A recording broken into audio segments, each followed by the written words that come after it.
बैठकीत काय होतं काय चर्चा? दिशा समितीची एक महत्वाची ही समिती तर आज अनेक निर्णय झालेले, पण त्यामध्ये पंतप्रधान आवास असन, शहराचा पाणी पुरवठा असन, प्रधानमंत्री सडक योजना असन, अशा अनेक योजना, त्या योजनेचा आढावा घेतला. त्यामध्ये सोलार योजना असन, असे अनेक जे विषय, ते विषयाला आज मान्यता दिलेली आणि जे कामं अपूर्ण आहे ते कामं कसे पूर्ण होतील याच्यासाठी आज मीटिंगमध्ये सूचना दिली.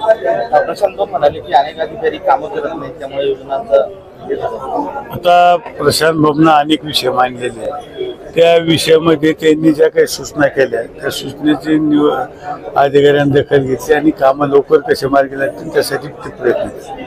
अंगणवाड्याचा देखील मुद्दा होता, त्याच्यामध्ये अंगणवाड्यांचे कामं देवगड्यावर अंगणवाड्या भरल्या जातात. त्या उघड्यावर ज्या अंगणवाड्या भरत्या तर तिथं त्या इमारती असल्या पाहिजे, त्याला निधी मिळाला पाहिजे, त्याच्यासाठी त्यांनी विषय मांडले. दुसरा प्रश्न असा की पालकमंत्री पदाची चर्चा होते. संजय शिरसाट वारंवार म्हणते की आमच्याकडे आणि भाजपने देखील दावा केला की आता पालकमंत्री पद आम्हाला मिळालं पाहिजे. हा निर्णय माननीय देवेंद्र फडणवीस साहेब, एकनाथ शिंदे साहेब उपमुख्यमंत्री आणि उपमुख्यमंत्री अजितदादा हे निर्णय. पण भाजपकडे आहे की शिंदे गटाकडे आहे? मी काय सांगतो, हा अधिकार त्यांना आहे आणि पहिल्यापासून संभाजीनगर जिल्हा हा शिवसेनेकडे आहे आणि मला वाटतं शिवसेनेकडे.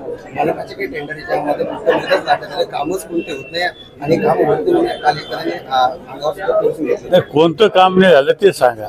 कामं होत नाही असे काही, शहरात अनेक कामं चालू आहे. काम कोणतं झालं नाही ते सांगा. कामं चालू आहे शहरात.